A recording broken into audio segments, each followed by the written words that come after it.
Here we go. This is Skip one-on-one. When Michael Jordan was playing, I always said, there's one man in sports I do not bet against. When Tom Brady was playing, I always said, there's one man in sports I do not bet against.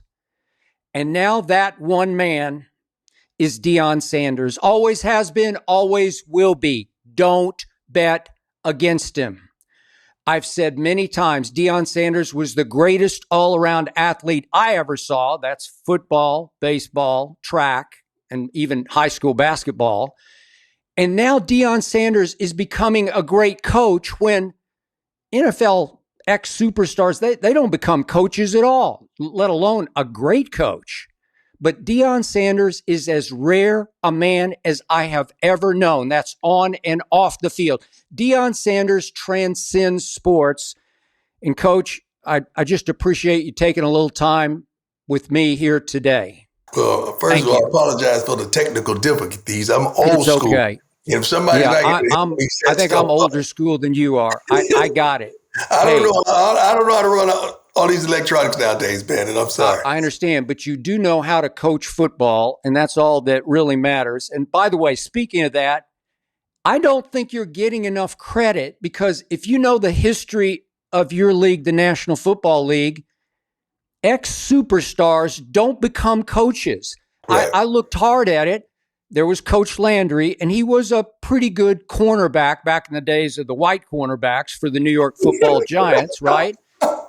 And yet Tom was a good player, but he wasn't obviously any Deion. And then there was Coach Ditka, who was a great player, and he had one moment in the sun at that with those 85 Bears at the Super Bowl. But seriously, that team was propelled mostly by Buddy Ryan's defense to me.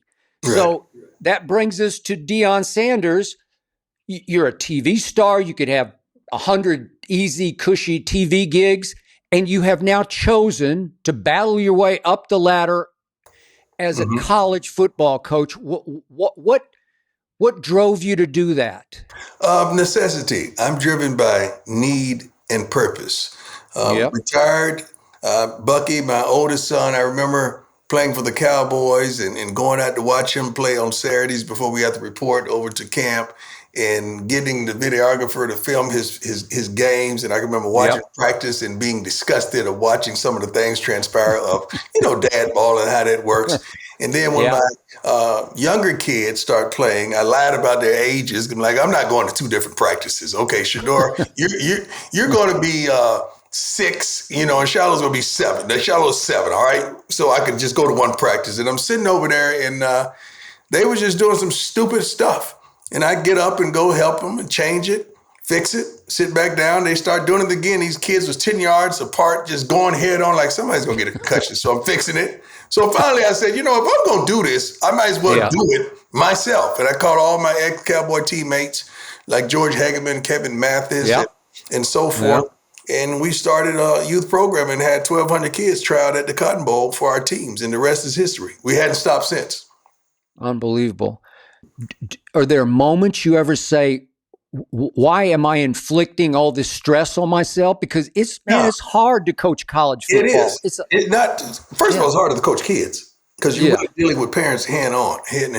But it prepared us. Like we rented schools to do what we did in the summer programs. We rented athletic facilities. I probably built 4 or 5 fields over in the inner city in South Dallas and so forth. And this is just what we love. Not only that our kids were participants, but it was so many kids that's yearning for correction and protection and affection and to be taught the right thing to do. And you talk about a lot of fatherless kids that I didn't give a darn if the mother and the father were talking. I would tell the mother, hey, man, give me the numbers to the fathers because I don't care if he comes to practice. I just need him there every now and then so he can just tilt his head. Like if you do that, that means the son see you do that. That means it's straight. And that's all I want. Okay. So has it helped you that many people do believe you are the greatest athlete ever? Is that cachet for you, or does that make it harder to coach because you're more demanding on what you're watching. No, because if I believe those people about being the greatest, I got to believe the negativity as well. So I don't beckon to the sound of strangers. Yeah. Like I understand the voice I want to hear, and it's God's voice. That's the only voice I want to hear. But I don't get erotic with the hand claps. Yeah. Or get ignorant with the boos. I understand. I don't let it phase me. I never have. I mean, I've always been that way. I've always been naysayed my whole life. I was $150 coming out of high school going to Florida State. So I was naysayed going in there. I wouldn't know. Yeah. In those days, I probably would have been a 3-star, a 2-star. I wasn't that. But, I didn't come with a lot of fanfare. I came with a lot of work ethic. Yes, you did. By the way, do you believe you were the greatest athlete ever? Most definitely. And I don't even second guess that. Yeah, okay. I don't even second guess that. I mean, definitely. Because as you've always said, hitting a baseball, playing baseball is really, really difficult. And you played it at the highest level. But that's the sport I dream about still, Skip. Like, that's the sport that I'm upset with myself at. Because I'm like, darn it. Boy, I wish I could have given it a little more, but if I had to give it a little more, I would have been taken away from the other game. And I backed up on football because, several years I only played half the football season and the entire baseball season. And I had in my contract where we're mathematically eliminated, I could go to football. So, but I think about baseball. I still have baseball dreams. I still have those dreams. Really? Yeah. Because it's like it was incomplete. Like I wanted to do better. Well, maybe God blessed you too much, where you just couldn't fit both in at the same time, right? Yeah, but God gave me equilibrium to balance things in life. He did. Simultaneously. And that's a tremendous gift. That's not a talent, that's a gift. It is a gift. Okay, so now that Shedeur is obviously moving on to pro football, do you believe, are you convinced you can win a national championship at Colorado without Shedeur? Yeah, without Shedeur, Travis Shiloh, Cam, and Jimmy, LaJonte, and so many. Keep on keeping on, yeah. We're not going to have better athletes, but we're going to have a better team. I get because that. Of the way we recruit it, the way we build it, the way we constructed it, and then the staff is darn believable, Skip. I mean, this staff is crazy. They're so knowledgeable and so good. I just sat up there and watched, Coach Mathis and Marshall do their, early morning word to the team the other day, corrections and all that. And it was just fascinating. I'm sitting up there saying, man, these kids are being coached by darn near every position a pro. Yeah. Like every position, there's a pro in the house. And I love it. It was unbelievable just to sit there and witness it and watch them work at practice. So the work ethic and a new tradition has already been set by Shedeur and Travis and all those names that you just mentioned. Now you just need, obviously, to recruit the depth that's required to win at the highest level, right? And that's tough. That's tough for everybody because now that's the reason a lot of these schools don't want to play no spring game because they don't want to expose themselves because they don't. The tools are darn near threes, and nobody wants to show that because everyone's twos went somewhere to be ones. So now you're dealing with ones and threes, and nobody want to show that you don't have the depth like you once did because everybody's home to try to increase their play time, which will increase their finances. And that's the thought process of these collegiate kids, which I don't blame them. I mean, it is what it is, but that's why a lot of people don't want to play. Yeah. But I loved what you said about keeping your spring game because you got to. You don't fear anybody leaving because once they commit to Coach Prime, they're going to stick with Coach Prime. Right. And if they go, they weren't meant to be there in the first place. Okay. All right. Yeah, they weren't meant to be there. If they want to go, they're already gone. There ain't nothing you could do about it. Like they already gone. The spring game, that's not going to launch them somewhere else. They've already made the contacts. They already planned on going. So you don't need to be at more of a traditional power, Ohio State, Alabama, whoever it might be. You're good to go at Colorado. Yeah, I don't inherit legacies. I build them. You build them. That's Yeah. well said. Bingo. That's from my wonderful Yeah. commissioner of the Big 12. Yeah. I'm still that from him. Yeah, we don't inherit legacies, man. We build them. What I look like going to a 10-win team just to try to get them to jump It's just over the not hump and you. win 2 more. That ain't me. God has never Yeah. sent me to places that it was a No. winning tradition. It was No. something that dissipated and I had to get it back. So that's Okay. where I've always been sent. And Yeah. I like the And challenge of that, Skip.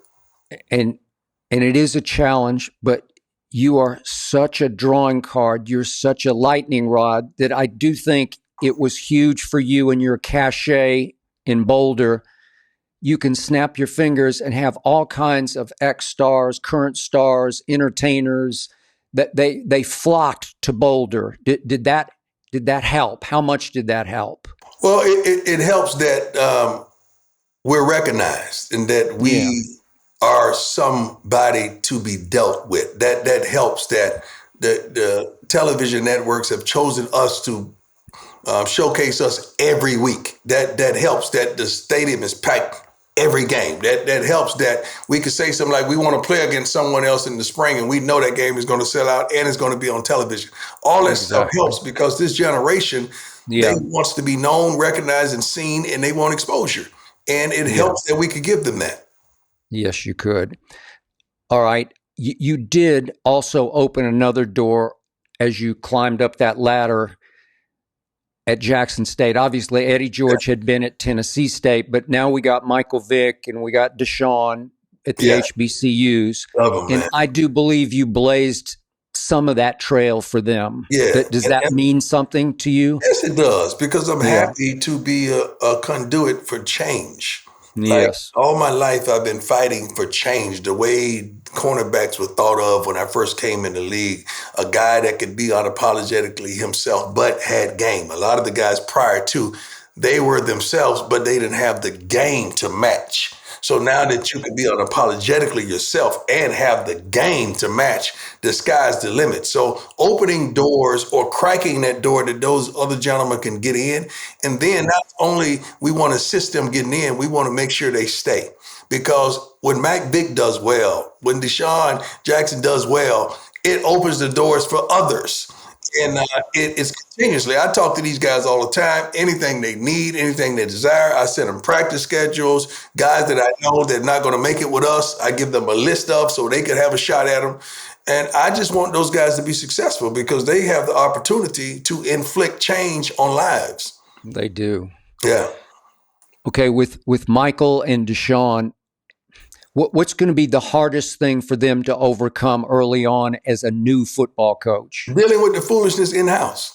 Yes, yeah. You got to win in-house before you even get on the field. It's going to be some bull junk every day.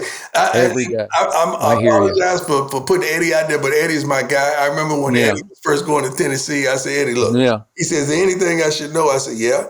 You're going to have to fight from day one when you get in there just to do right. And Eddie said, I know, man, but no weapons formed against me shall prosper. I say, no, dog, they going to be formed. He called me back, Skip. He called me that evening. He said, as I was pulling up, the weapons were already formed.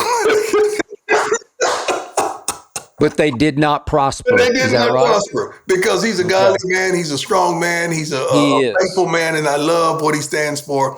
And we talk all the time about these type of situations that you could encounter that if someone would have told us, we would have even been better. But no one told us. Yeah. Well said. Okay. Moving on to my Dallas Cowboys. I cannot tell you how badly I wanted you to coach my Dallas Cowboys because I believe with all my heart and soul you would soon have turned them back into a legitimate contender. How close did that come to happening? How much did you believe that Jerry did have interest in you? He did, and he still does.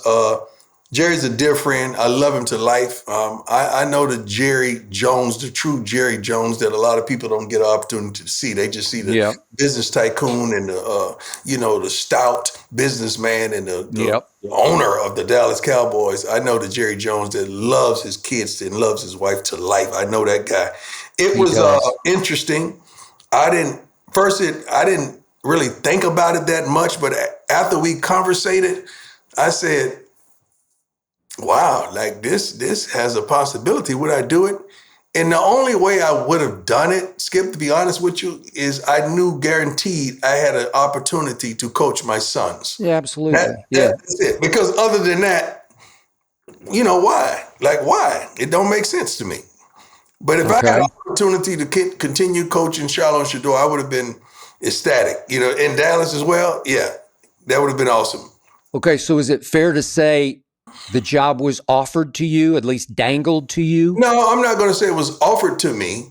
I'm going to say it was an opportunity that could have presented itself. And we didn't go to the next level, but Jerry was always honest and straight up from day one. Like he's always been. So, Deion, my fear about that was that Jerry does have a huge ego, as you know. He's earned a huge ego in many ways. And yet, I feared that you would be too big a threat to credit that he would receive, because if you did turn that team around, you would get most of the credit for that. And obviously, you would be the draw in Dallas. You would take over the stage from Jerry, and he would have to take a back seat to you media-wise.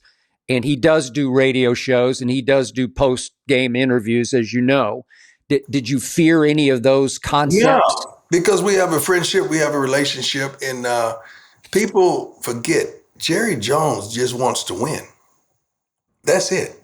He's paid a king's ransom to whomever he thought and whomever his personnel have targeted for him to choose. And it hadn't worked out. And we get upset with him because it hadn't worked out. We get upset with him because he does a radio show. He's been doing a radio show. We get upset with him because he tells the truth. Because all the other owners are distant. They're aloof. They're not vocal. If I pay that type of ticket for a team, you're going to see me too. You're going to see me. You're going to see me. Matter of fact, I might have on a uniform. You might. Right. So I don't blame him one bit. I've always been not only a fan, I've always been a man and always been honest and straightforward with Jerry. Jerry is unbelievable to me, man. See, you always hear commentators and podcasters and certain people take shots at Jerry. You've never heard a former player or player. No.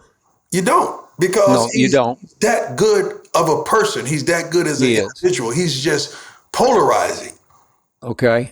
But Deion, can you appreciate my dilemma of Deion Sanders or Brian Schottenheimer? Again, nothing against Brian Schottenheimer. I mean, Deion Sanders or Brian Schottenheimer. But when you really think about that, Skip, think about what was that about. You got a tremendous investment in a quarterback that you got to make work.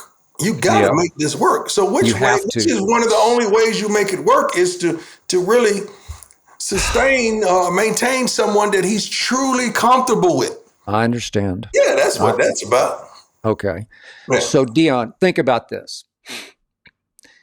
When you played that Super Bowl in Phoenix, in the Phoenix area for your Dallas Cowboys back after the 1995 season, I went to that party that night in that tent. I don't know if you were there in Scottsdale at your hotel, but I'm at that party and I saw some players. And what if I'd seen you and I'd tapped you on the shoulder and said, "Hey, Deion, the Dallas Cowboys are not going to go back to even an NFC championship game for the next 30 years." I'm pretty sure you would have laughed in my face. Yeah, I'm pretty sure you lost your mind. What you drinking? You lost your mind. What are you drinking? Thank you. Yeah, that's what I would have said.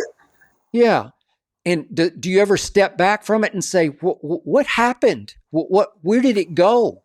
No, I hadn't, because I've always been, when I'm working with the NFL Network, I was a little closer to the NFL game. But, being in college the last several years, I'm so distant. But when you play, you understand what happened. You understand the personality and the typecast of the personnel that you garnish. Like, you understand the characteristics of a Big E. You understand the characteristics of a Larry Allen, the Big Nate, Stepnoski, and all his other guys that played vital parts on the line. And the linebackers, I don't think great, but they were really good. They were really good. You understand who Darren Woodson was and intriguing, vital parts of the secondary. Mike Irvin is everything. He is the Cowboys emblem. He is it. He was our attitude. He was that guy. And Troy was, Mr. Consistent. You know what you're going to get. You know what you're going to get from Troy and Emmett. So understanding those personalities, you should want to mirror that. You should okay, that's what I do with our team. I'm like, okay, who was our best receiver? Okay, Travis. We can't go find us Travis. Ain't nothing out there. Mm-hmm. But let's find the receiver characteristics of Travis. Let's go try to get that. And the cornerback characteristics of Travis. Let's go try to find those guys and emulate and imitate that because it worked. And the character on and off the field, let's find that. So that's the way we target our things. With what we know that has been successful, let's go find a duplicate of that. I don't know if that's been the case. No, it has not. And by the way, we didn't mention Charles Haley. He might have been a little beat up at that point, but oh my God, he was just. Charles, Nate, and Tolbert are coming over to the crib tomorrow. Are they They'll really? be here tomorrow. Oh, good. I'm glad to hear that. We always kick it. That makes me happy. Yeah. I wish you could hear us get together because that is hilarious. Okay. Because listen, Charles Haley was a difference maker. Charles Haley was a darn killer, man. Charles Haley was unbelievable. Tolbert was unbelievable. Nate, I mean, it was so many. See, you had the goal for me with Colorado. We want 7 guys that we know we could count on each side of the ball on Saturday. Okay. We know 4. Sure. I got it. Adam, we could put some shelter around them. We could do what we do. At that point in time, the Cowboys offensively, they had at least 9. It's ridiculous. We had at least 8 that we knew what we were getting. We know. So when you could do those type of numbers, shoot, you can't help but win. And the staff was great. Yeah. And yet, Deion, Larry Brown was the MVP of the Super Bowl. That year. Crazy. Larry Brown was the MVP of the darn Super Bowl. How about that? Thanks to Neil O'Donnell throwing him some balls, right? Yeah, Neil was gracious that day. He was very gracious. I was hoping he was going to be gracious to me, but he wasn't. Yeah, he wasn't because he was scared to death of you. That's the one thing he did right in that game was avoid you. So before we leave pro football, is there any other job in the future that you would be interested in pro football, or is it till death do you part in college football? Only job I would be interested in is the job that offers me an opportunity to coach my sons. That's it. Okay. All right. Other than that, there's no interest. There's no thought process. There's no, I want that. Not whatsoever at all. So, I love Boulder, Colorado, man. I believe that. I love it. What it presents to us. I love the weather. I love the setting. I love it's beautiful. Breathtaking. Everything about it, I really do. Yeah, I got you. Okay. Speaking of your quarterback son, Shedeur, real quick, as you were talking about him playing early on, how early did you see something special in that young man? Can you remember a time? When he went to play quarterback, he started off as playing defensive end. He and Shiloh were defensive ends. They would just cause havoc. At that age, everybody's running the sweep. Okay, everybody's running the sweep. Everybody's running to the sideline. They running the L drill to the sideline, down the sideline. So you put your best athletes on the side to just keep everything in. You maintain it because nobody wants to go up the middle. I knew early on when he started playing quarterback, he was special. We called him grown because he's always had the nature of an adult. Yep. He's always been kind of ahead of his time. He's always seen things that others can see at his age. He's always been a real professional type young man that got it. The work ethic, the verbiage, the articulation to your teammates, the taking control of the huddle back then, even in youth. He was checking off at 7 years old, changing plays that I didn't even have to. And you knew. I remember Shiloh. They both played quarterback, but Shiloh was always 2 years older. And it came a time when we got to high school, I said, Shiloh, look, man, it's over for you, buddy. It's over for your quarterback. It's time for your brother. Man, that ain't right, Dad. That ain't right. I said, no. I'm going to work with you, and I'm going to teach you how to play corner and DB, and you're going to really be good. If you just shut up and listen, I got you. But it's time for your brother, okay? And we went at it about that. but he accepted it sooner or later, and he blossomed as a DB, and life is He life. did. Yeah. So describe Shedeur as a quarterback to somebody who's never watched him play. How would you describe him? Smart, extremely accurate, bona fide leader, studies his butt off, so he knows you're not going to surprise him with too much. You're not, especially halfway through the first quarter or second, third drive. He's probably had you figured out already. Wants to bring everyone together, really have it cohesive. Don't get flustered. He never going to catch him out of character. He's not going to yell and scream and all that. It's times that he's thrown interceptions, and I said, "What was that? What is wrong with you? What was that?" And he'll walk by. He said, "Look at the tape. Just go look at the tape." And I go look at the tape, and someone busted a route. We got 2 posts coming from both outsides. But he don't say that. He's not going to go into the press conference and throw someone up under the bus. Like, what was that? You never, because I know how accurate he is. I mean, one game he threw a pick down, I think, 5-yard line or whatever. And I'm like, what? We can't do that. We already had 3. I told him at an early age, we got 3. If we got the field goal, don't risk that on a chance. You got to be knowing and accurate. And he missed and overthrew the guy. And I'm like, man, what is going on? Check the tape. Take the tablet on the sideline. Center blows up. He's on his back. He rolls over to the quarterback. He can't step in his throw. So the ball sails because he almost got his knees blown out. Never said nothing about it. But when you check it, you see what transpired. But that's just, I know him like a book because he's not going to miss that way. He's too accurate for it. But and never one other other attribute, that always caught my eye. Your son is as tough a college quarterback as I ever witnessed. I'm talking about taking a beating and jumping right back up and throwing another rocket right on target. You raised him right, and you raised him tough. And I know he grew up with some money, and he's had some money at Colorado. But listen, tough. I'm talking about physically and mentally tough. Wouldn't you agree? Not only that, just prepared for the moment. Yeah. Always prepared for the moment on the field or off the field. You're not going to get him saying nothing stupid, media-wise. And they try to flip it sometimes. And just like when he got hurt in Nebraska, and he had to go in and get checked from the doctors. I don't know if he had a concussion. We had 2 players going at the same time, but you only heard the story about one of them.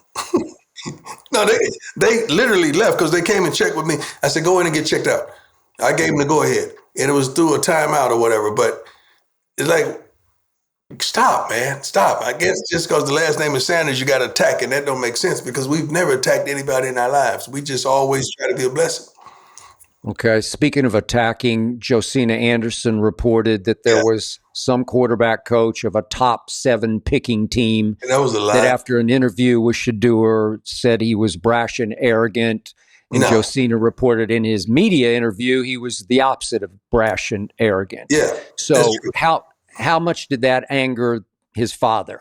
It didn't anger me, but you know me, I'm going to get to the bottom of it. So I called that team because I tracked it down. I knew who it was. And I called the head coach, and we had a candid conversation. Did you really? Good for you. We were really cool. And he said, Prime, that never happened. He said, matter of fact, it was a great interview. We all walked out of there saying, dang, this kid got it. That never happened. I said, yeah, but this guy on your staff lied and said it did. So you need to check him. And he did check him, but it never happened. Okay. So you never know if somebody's getting compensated from another agent to try to down ours so another guy looks It's possible. Yeah, because you got to understand, like, how can I have the only 2 players in the draft, going in the draft that are criticized and critiqued? Travis can't do this. He can't do that. He's not this. He's not that. He's injured. And Shedeur can't. What about all the other guys? Exactly. What about all the other guys? So my guys are the only guys that are flawed. What about everybody else?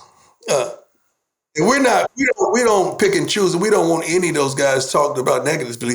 I'm proud that Shedeur came to the defense of the guy from Ohio State because they were jumping on him. He's like, man, the kid just won a national championship. How you guys jumping on him? He came to his defense because that's who he really is. He just met the guy at the combine. He just met. He the only kid that we heard about not participating at the combine. You know how many kids didn't participate at the combine? But you only hear about mine. All right. How much does that have to do with a father who was once known as Neon Deion Primetime? There's a lot. Skip, this is what it is, my man. And I'm going to break this down to you gently as possible. People are tired of us winning. Not just games, but winning in life. It's like, okay, the dude played 2 sports. He did this. He did that. He's on commercials. He did endorsements. Now he ran in television. Then he reinvented himself, and he comes back as a coach and a successful one. Okay, that's enough because we've been dealing with him since '88. Now I got to deal with his kids, and they're good too. No, and they handsome, and they articulate, and they savvy. No, I ain't ready for that. So we're not going to deal with him and his kids and his teams.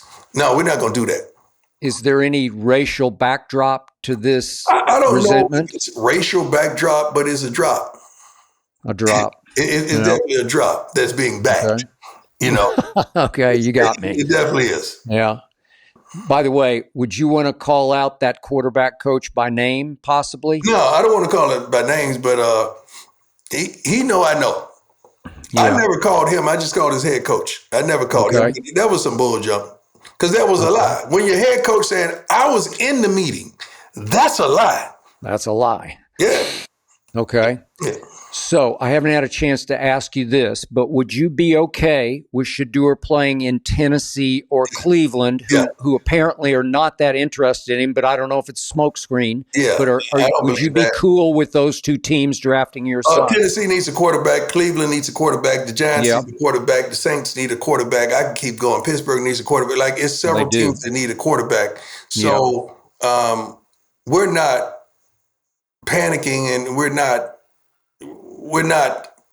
tripping because, first of all, this is a blessing for us, man. Like he chose the route to come with his dad to HBCU, so we knew we were up against the 8 ball and we were going to go through some bull junk already. We already knew that, both my kids and all the kids I coach. So coming over to Colorado and flipping it on them and saying, all right, well, you said we couldn't do this. The first game, he throws for, 400 or 500 down there. So, yeah, and Shiloh's knocking everybody's heads off. So, no, they could do that. So, and Travis couldn't do this. No, he could do that. And the rest of my guys are doing their thing. We understood and understand what we're up against. But the later some of them go, the better the team. So don't think it's a curse. It's still going to be a blessing because you really don't tally. Everybody talk about who won the draft. You can't tell who won the draft until 3-4 years later. That's when you can tell who won the draft. Not just because they were anticipated to be this or that, because that's just like college football. Who had the best class? Well, who paid the most? That's pretty much who has the best class. But but you don't know for 3 or 4 more years who actually had the savvy to pick the right guys, there right? You go. This young man is a born winner. My kids have come from winning. They're winners, and they're going to rise. I don't worry about them on that field whatsoever. I just want to make sure the business and the protection is straight off the field, not on the field. Okay. All right. As you well know, Archie Manning once upon a time wanted his son to play in the Big Apple, Eli to play in New York, and he made that happen. Yeah. Would you like to see your son play in New York just because it's New York? Honestly, Shedeur has told me, he's talked to me intently about all the visits he's had with all the teams, so I know where his heart is. I know where he wants to go. If it's New York, it's New York. If it's Tennessee, if it's Cleveland, if it's still the Raiders, if it's New Orleans, if it's any of those teams that are seeking a quarterback, I'm happy with it, man, because I know what he's going to do to the organization. I know what he's going to do. Okay. Is there any way he falls to Dallas at 12 and Jerry says, I'm closing my eyes and plunging on Shedeur? I don't know, but that would be kind. It would but when he's plunging, make sure you stay down there and grab Shiloh too. Okay, don't. Okay. Yeah. Right. You're gonna go get some apples down there plunging. Make sure you go get a couple of apples. All right. Yeah, go get both the Sanders boys. All right, but But there's no way you want to orchestrate where he goes, or you going to play a hand in it? No, because that's not God's will right now in his life. I want Shedeur to do what he's consistently done, excel against all odds. I like the hating, I like the naysaying, I like the ignorance because it makes us feel better about what we do, and it gives him another chip on his shoulder, man. It does. Yeah, it's a beautiful thing. Yep, I agree. Thing. Yeah. All right, now to Travis. If you were coaching Travis Hunter in the National Football League, how much would you let him or ask him to play offense? I would do what I just did. Same thing. That's a lot. Yeah. First of all, he's an incredible athlete that has the propensity to do both simultaneously. He's that good. He's going to be your best receiver and your best corner. Now, secondly, the pro game is slower. Skip, they go to huddles, man. It's during the 35, let's just say 25 to 35, 40 seconds before. Great point. Between each play. Yeah. College, we had the tempo.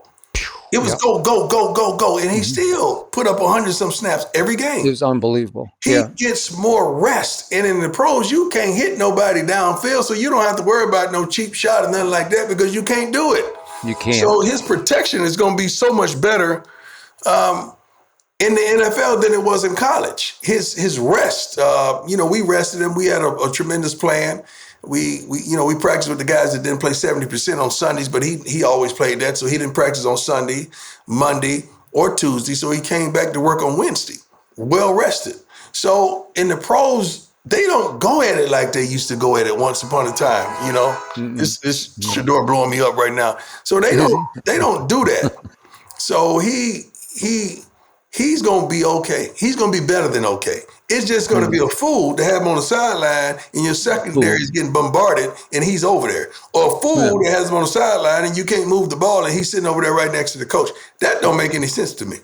Okay, so you would play him, say, 70% of the offensive snaps? Yeah, all day long. Okay. All day long. Every day the end was with a Y, I would play it. Okay. And you know what I loved about watching him? He still has like little kid in him in a good way, like a little kid who's out there just having the time of his life playing the game he loves to play. Travis just left here fishing, just yesterday. Okay, like that's who he is. Yeah, like that's like he's a kid, in an adult's body that just wants to. He just loves the game, and he loves the fun of it, and he loves the challenge of it. He does. So, once he learned the pace and the rhythm of it, he's going to be dominant once again, as he did in high school, as he did in college. Ain't nothing going to change. Okay, so if you're Tennessee, would you think about taking him first? If I was whomever, I would think about taking him, but it has to fit. See, you can't just take him because of the raw talent. It has to be a fit. Yeah. Like the reason it worked with us, because it was a fit. I did it. I knew him. I knew what it took to be the greatest at that and to how to manufacture a dual, not sport, a dual offensive defensive guy, dual threat. So it has to be somebody. You can't just grab him and that organization ain't ready for that because you're not going to get the best out of it. It has to be someone that's prepared and ready and has the knowledge to use him in that capacity. Don't just grab him because, no, you can't do that. That's not right for him. In the right fit, could you see him making the Pro Bowl on offense and defense? No, because they're not going to allow him to do it because they're hateful and they ignorant and they children and that's too much right. Yes. Okay. He can do that. He just did it in college football. He did. All the college guys, the next level is pros. So it's the same group of guys that you're going to play against. It is. Same group. Older, been there longer. But no, he has that ability.